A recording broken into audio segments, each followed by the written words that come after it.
In this fortnight's episode, we discuss John McAfee and Daryl W. Parry's race for the Libertarian Presidential nomination.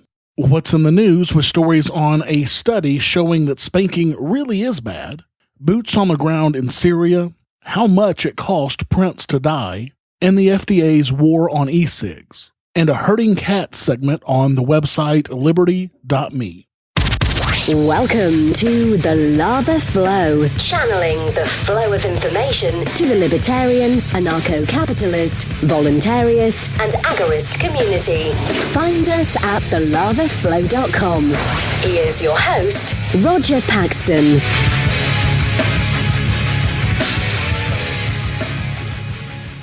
Thank you for joining me this week. Coming to you from the only state in the U.S. that does not require adults to wear seatbelts in their cars while traveling, this is the show that will bring you the people, places, and events that everyone in the Liberty Revolution needs to know. You can catch me on Twitter at @TheLavaFlowPod. This is episode 36, the Libertarian Presidential Edition, and it's Tuesday, May 10th, 2016. When there have already been more than 358 people killed by police this year. What's rustling my jimmies this week? You're about to find out. Let's do it to it. If you've listened to my last two episodes, you know that I'm doing a rundown of the top 4 Libertarian Party candidates for President of the United States. I'm doing this leading up to the Libertarian Party's 2016 convention coming up on Memorial Day weekend in Orlando, where the final presidential candidate will be selected by the delegates. I've already touched on Gary Johnson and Austin Peterson in my last 2 episodes. Once I finish up with John McAfee and Daryl W. Parry, I'll be putting together a bonus episode of the Lava Flow where I put all of the candidates together in one episode and give my final endorsement. Looking at the calendar this week, there just wouldn't be enough time for this to get out if I did John McAfee this episode and Daryl Parry in the next episode like I had planned, then put the bonus episode together after that. My goal is for this bonus to be heard as much as possible by potential delegates before the convention, so I will be talking about both John McAfee and Daryl W. Parry in this episode. Then next week I will release the full bonus episode with my endorsement. So let's just jump right into this, starting with John McAfee. Now, McAfee first announced that he was going to run for president under his newly created Cyber Party. Now, I can only assume that when he finally found out how difficult and expensive it is to actually be on the ballot in all 50 states, he decided that that wasn't going to work. So in December, he announced instead that he was going to seek the Libertarian Party nomination. When McAfee first announced his run, I thought it was pretty much a joke. But a friend of mine, who I greatly respect, told me to pay close attention to John McAfee, so I have. And I'm a little bit surprised, even though he's only been a big L libertarian for 6 months, which is a big concern for me. Now, his first website had a couple of very unlibertarian items on his issue page that I've talked about on this show in the past, but I was assured by his campaign manager at the time that those were written by his former campaign staff and did not reflect his true beliefs. Now, I do find this a bit hard to believe. If I were running for president, I think I certainly would require my issues to be approved by me before being posted, but that's just me. Looking at his current website, it is pretty much 100% libertarian on his issues. But we all know that McAfee has had a very, very colored past. But in my opinion, he has answered all of the questions related to that sketchy past very well. From his past drug use, to being linked to a murder in Belize, to his DUI. There are plenty of interviews with him discussing these topics out there on the internet if you're interested to see how he answered those questions. It's a little bit too much to get into in this show. I must say that I have been pretty impressed with how he's handled himself in debates and in interviews, and his answers to questions. He's done a much better job than Johnson, and at least as well, if not better, than Peterson. In every debate that I've watched, and I've watched many, his answers are always extremely libertarian, even going as far as saying that he can mathematically show how he can balance the budget without any taxes. And he's a mathematician, so that's really saying something. I have searched the internet all over, and I have not been able to find a direct statement from him about the non-aggression principle specifically, though. But his opening statement on the John Stossel debate was one of the best descriptions of it that I've seen without actually naming it. He said, quote, "Libertarianism is grounded in the concept of liberty. But what is liberty? Liberty means that our bodies and our minds belong to ourselves. Liberty is lost when governments decide what is right or wrong regarding what we may do with ourselves." Now that's about as libertarian as it gets. I really wish I could find something from his mouth about the non-aggression principle, but I just can't. I had somebody tell me that he supported it in one of his debates, but I've watched many of the debates and I just can't find it anywhere. At least, though, he's not completely against it, like Johnson and Peterson, it seems. McAfee has put out a couple of fantastic videos in the last couple of weeks for his campaign. These are some of the best videos that I have ever seen from a Libertarian presidential candidate, and it really shows that he is serious about this race. One of these videos is called Vote Different, and it encourages viewers to be a libertarian and to vote different. The other is called War is Hell, and it asks the question, how much should we spend on killing to make us feel safe? This video is full of imagery on the war machine at work, and it tells us to let life live, which is his campaign slogan. Now, both of these videos are the work of McAfee's running mate, Judd Weiss, a photographer and videographer and a longtime libertarian activist. If you haven't seen these videos, I highly recommend you do. I do have concerns about McAfee, though. First, as I mentioned last episode, his campaign manager stepped down, but was, I was told, still a part of the campaign. But just a couple of days ago, that campaign manager, Christopher Thrasher, has now endorsed Gary Johnson. Now, I'm not sure what the hell happened there, but that's a huge concern. Also, while we're on the topic of Johnson, McAfee has said that he will not stay in the Libertarian Party if Gary Johnson gets the nomination, saying, quote, "If Johnson does get the nomination, then it is clear that I misjudged that party and I do not belong here." Those are pretty strong words, and this shows that his commitment to the LP may not be very strong. Considering he's only been a part of the LP for 6 months, it sounds like he will likely disappear after the election completely. And he is quite a bit divisive and condescending in a lot of ways, which could backfire on him in a national debate or a campaign. For example, just last week, he tweeted that he was skipping the Washington, D.C. Libertarian Party debate because he had a previous engagement to go, quote, "compete in a whale fucking contest." I kid you not. He then goes on to say, quote, "I cannot tolerate another debate listening to Johnson declare Uber everything and I climb mountains and relearning that Austin's birthplace was near Liberty. It's like watching Citizen Kane 50 times in a row." While I won't take his seriousness as a candidate in question, statements like this will certainly make others feel that way, and they're certainly not the way that a national campaign for president should be run. This could seriously put the Libertarian Party at a major disadvantage if he acts like this in a national campaign. The last candidate that I'm going to highlight is Daryl W. Parry. Daryl is a very long-term libertarian activist and has been involved in the Libertarian Party for many years. He's also a participant in the Free State Project and moved to New Hampshire just like I did, but several years ago to help bring about liberty in our lifetime here. Daryl is, without a doubt, the most libertarian of all of the candidates. He is the most principled of the bunch, hands down, and he lives those principles. He is a member of, as many of us jokingly call it, the libertarian wing of the Libertarian Party. He's a state committee coordinator for the Libertarian Party Radical Caucus, and he's the secretary and former vice chair of the Libertarian Party of New Hampshire. He also holds the distinction of being the only candidate of the four that I've discussed that has actually come out as 100% in support of the non-aggression principle, strangely enough. I guess that I should be surprised, but this is the party that nominated Bob Barr in 2008 after all. Parry's website says, quote, "The goal of the Daryl W. Parry for President campaign is to run the most libertarian presidential campaign in history, to promote the ideas of liberty as boldly and as often as possible, and to give as many people as possible the chance to vote for an actual libertarian in November 2016.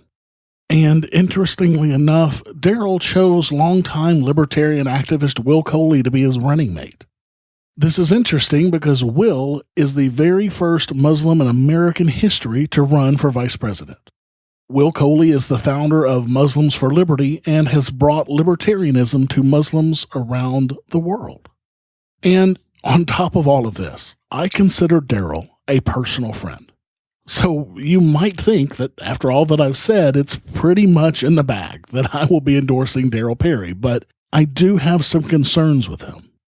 First is his stance on campaign donations. He only accepts campaign donations in cryptocurrency and precious metals.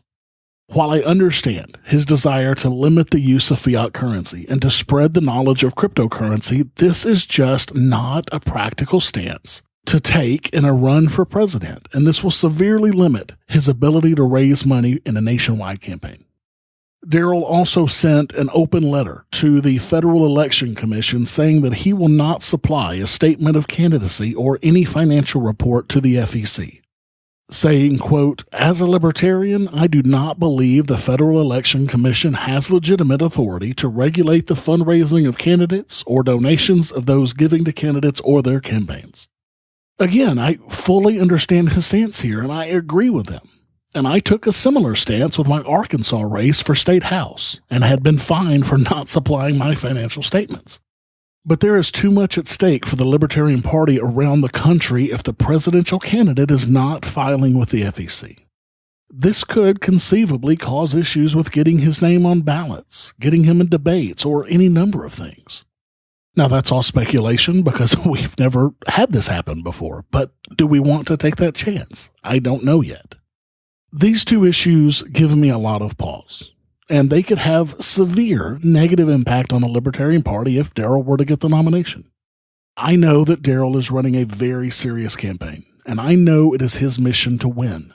But these two issues, while very principled, could be seen by other people to tell a different story. If we are to play in the devil's playground, we have to play by the devil's rules or we're not going to get a turn.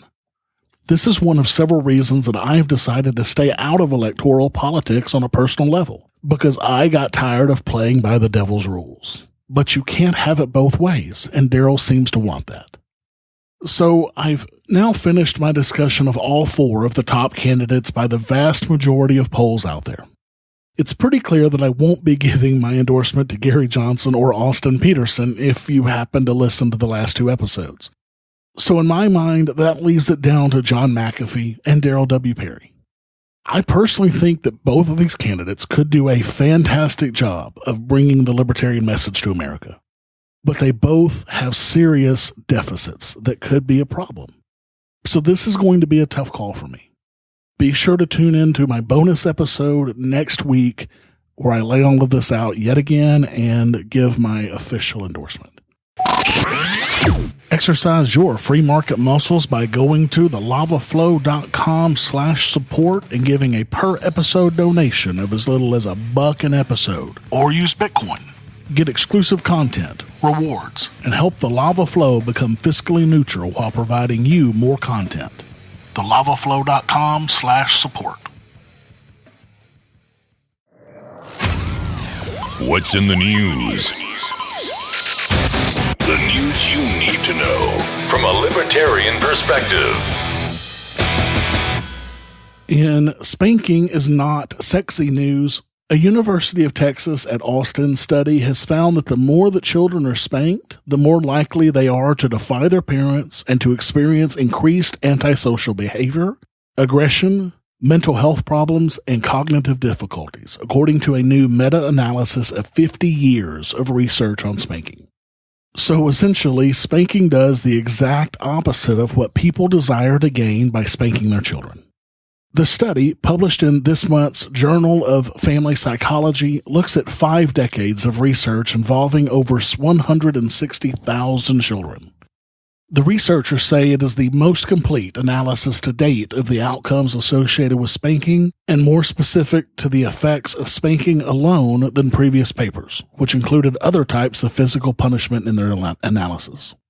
Quote, our analysis focuses on what most Americans would recognize as spanking and not on potentially abusive behaviors, says Elizabeth Gershoff, an associate professor of human development and family sciences at the University of Texas at Austin.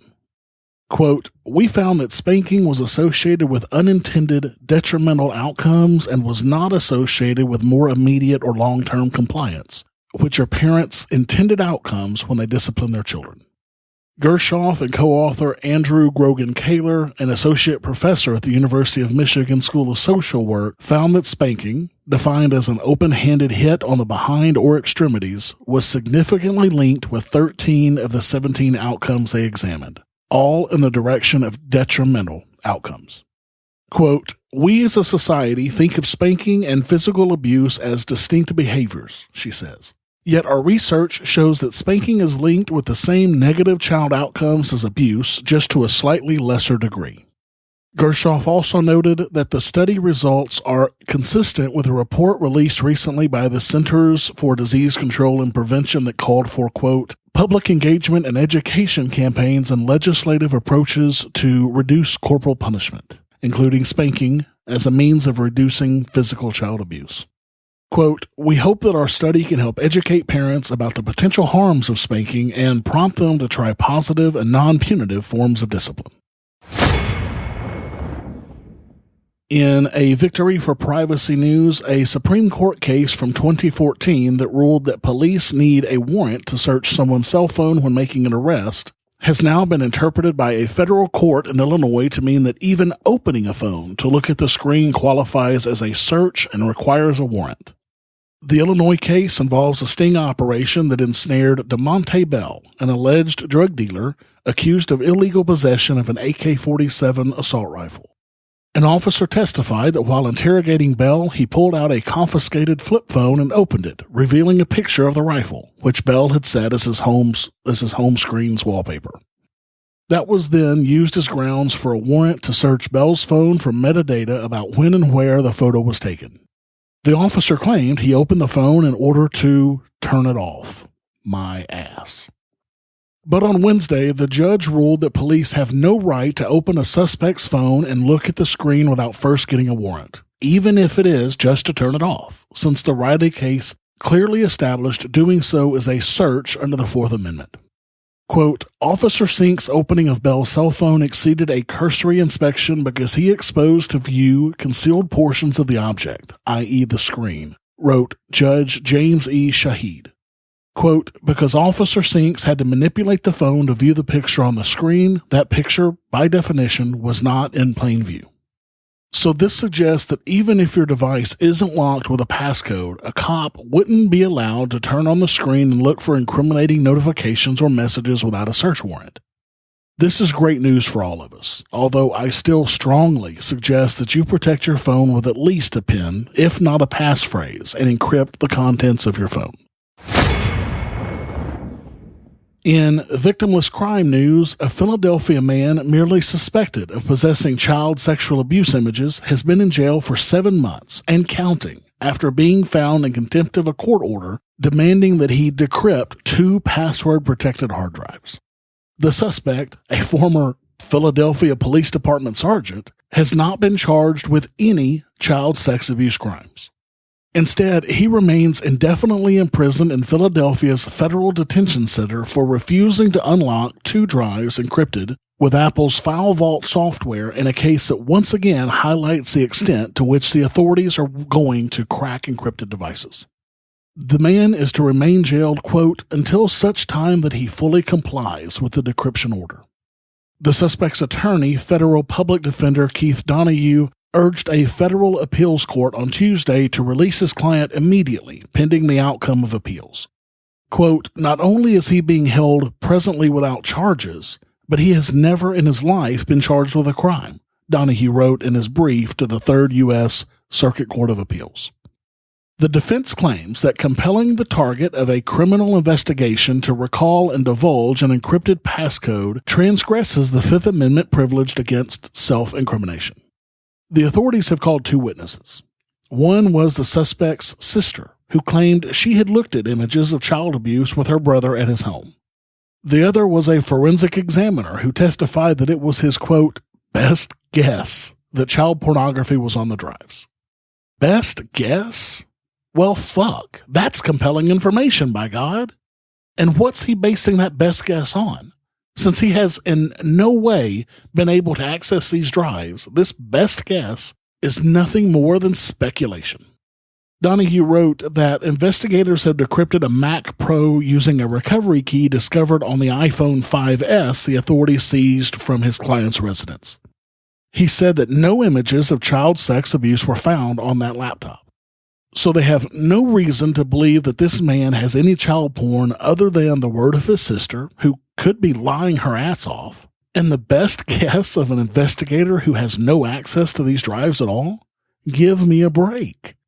And, it seems, until he unencrypts his drives, he is stuck in prison indefinitely. Welcome to America, land of the free. In legalized theft news, more than half of Prince's estate will go to pay state and federal taxes. Since he had no will or financial planning in place for his estimated $100 to $300 million estate, it will be taxed at the full 40% federal rate, and then Minnesota will get their pound of flesh with an additional 16% estate tax. If Prince had done some planning, he could have saved a considerable amount of money, said Neil Meyer, a Minnesota attorney who specializes in estate planning. For example, the music artist could have established living trusts for a sister and half-siblings with a charity as the ultimate beneficiary. Make no mistake about it, estate taxes is a double tax of epic proportions. Prince has already paid income taxes on all of this money to begin with, both state and federal. And now that he's dead, the government is going to take even more. Taxation truly is theft. In government doublespeak news, as more American boots hit the ground in Syria, the U.S. government is debating the definition of boots on the ground. Why? Because President Obama has said on at least 16 occasions that there would not be American boots on the ground in Syria. A reporter recently pointed out this discrepancy to State Department spokesperson John Kirby, and Kirby said that it is not true that Obama or anyone else in the administration ever said that there would be no American boots on the ground in Syria. Unfortunately for Kirby, when Obama gives a speech, it is recorded, and those recordings show every single one of the 16 times that Obama has said that there would be no boots on the ground in Syria, going back as far as August of 2013. Kirby tried to walk back his claim by defining the phrase, quote, boots on the ground to exclude special forces. Quote, when we talk about boots on the ground in the context that you have heard people in the administration speak to, we are talking about conventional, large-scale ground troops, says Kirby. Quote, I'm not disputing the fact that we have troops on the ground and that they're wearing boots. Some veterans are outraged by the administration's semantics. Quote, it is a grossly silly assertion that American men and women who are participating in the killing and dying in Iraq and Syria, whether it be directly or indirectly, do not count as boots on the ground, said Matthew Ho, who has served as a Marine and at the Pentagon and State Department. He said, quote, boots on the ground is a phrase that serves as a dog whistle to those of us who have actually been to war. Oppression by obfuscation is the word of the day, every day, for our rulers. And never, ever forget that. In Ban All the Things news, the unelected Food and Drug Administration announced this week very stiff regulations on e-cigarettes and cigars, ignoring the pleas of harm reduction advocates who say it makes no sense to prevent smokers from switching to nicotine products that are indisputably much less hazardous than the ones they are using now. The FDA rule effectively requires e-cigarette manufacturers to get their products approved as, quote, new tobacco products, an expensive, arduous, and time-consuming process that will be prohibitive for most of them. Each application is expected to cost $1 million or more, and a separate application will be required for each version of a product, including each flavor of e-juice. That's an impossible burden for small businesses that sell vaporizers along with dozens of custom-made fluids. This comes on the heels of one of the largest studies done to date on the dangers of e-cigs, where the Royal College of Physicians in the UK determined that e-cigs are beneficial to public health and that smokers should be encouraged to use them. It also recommends that, quote, among smokers, e-cigarette use is likely to lead to quit attempts that would not otherwise have happened, and in a proportion of those to successful cessation. In this way, e-cigarettes can act as a gateway from smoking. This report lays to rest almost all of the concerns over these products and concludes that, with sensible regulation, electronic cigarettes have the potential to make a major contribution towards preventing the premature death, the report concluded. Now, I'm of the opinion that no regulations backed up by force and violence are sensible, of course, but this is a pretty damning report and makes the FDA look just like the utter fools that they are. My recommendation is this. If you're a vapor, stock up on juice now, because the price will go way up once it has to hit the black market, when you can only buy it on the dark web using Bitcoin. I will not go back to analog cigarettes. If these rules do go into place without some changes, I will be a black market participant to preserve my life. And in the end of the Republic news, as I'm no doubt sure you've heard, Donald Trump has now become the de facto Republican nominee for the presidency. As a result, the Libertarian Party has seen a huge surge in memberships and registrations around the country. And I just have one thing to say about this. If you are considering voting for Donald Trump, even a little bit, delete my show from your podcatcher. In some personal news, I realized after I released the last episode that I forgot to give you the website for getting tickets to the Free Coast Festival. You can get tickets at freecoast.org. We're getting closer to nailing down our keynote speaker, so I'll update you as soon as I have more information on that. Also, April was my first ever month of only 2 episodes where I hit 5,000 downloads. If you recall, I did hit 5,400 downloads in March, but that was with 3 episodes released that month. In April, I hit nearly 5,100 downloads with only 2 episodes. Thank you so much, guys, for sharing and listening to the show. I can't tell you how much I appreciate it. And finally, the Lava Flow got a fantastic mention on the We Are Libertarians podcast. A huge thanks to Chris and Greg. Listen to what they had to say. Roger Paxton from the Lava Flow podcast. If you don't listen, you've got to go and thank him by hitting subscribe. He does a great show. He really does. If we are too statist for you and cover too mainstream of topics, Roger does an amazing job on more pure type libertarian issues. I learn so much every time I listen to Roger's show, the Lava Flow podcast. I feel like the worst libertarian every time I listen to it. Have you subscribed to the Lava Flow on iTunes or any mobile device yet? Then what's wrong with you? Go to thelavaflow.com/subscribe so you don't miss a minute of the show.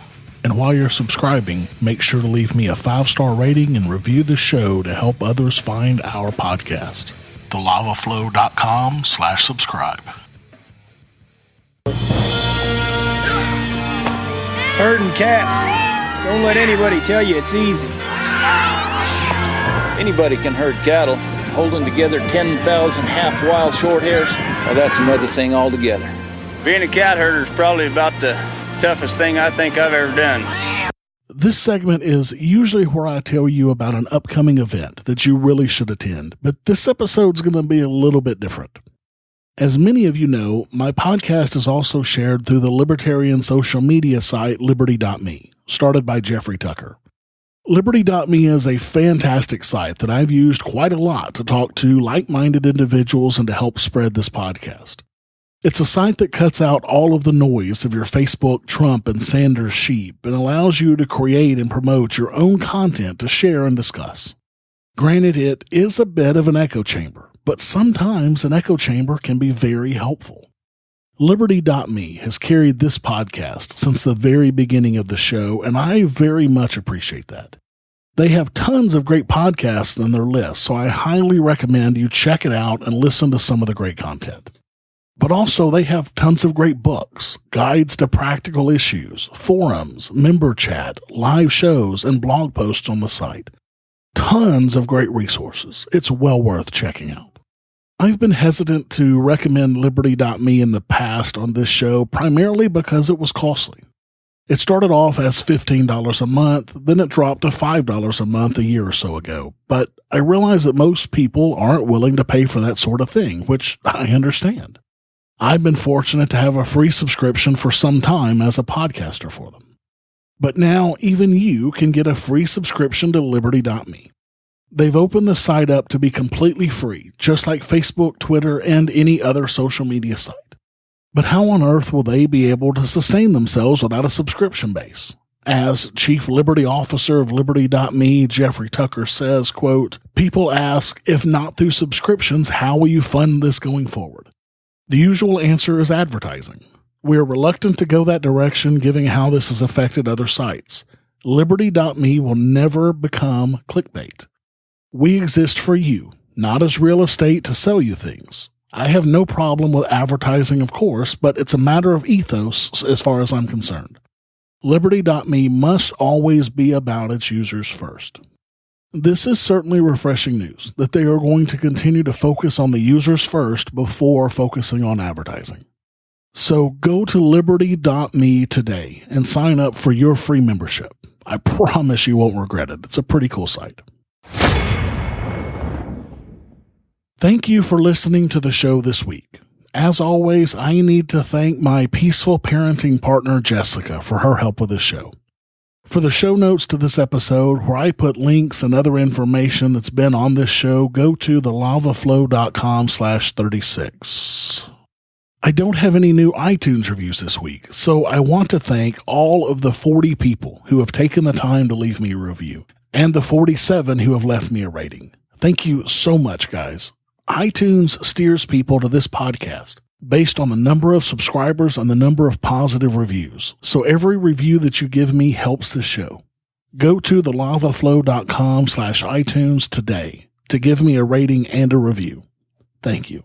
I also don't have any new supporters of the show this week. So if you want more of the Lava Flow and to keep this show ad-free, exercise your free market muscles by going to thelavaflow.com/support and giving a per episode donation of as little as $1 an episode using Federal Reserve notes through Patreon or Bitcoin through Coinbase. There are monthly costs associated with doing this show, and I need additional equipment to continue making this show better for you every single episode. I'm now at a total of $77 per episode, over 3/4 of the way towards my first goal. I only need an additional $23 per episode to bring you more weekly content. Thanks to everybody who contributes to the show. Until next time, keep striking the root. Thank you for listening to The Lava Flow at thelavaflow.com. Don't miss an episode. Subscribe now at thelavaflow.com/subscribe.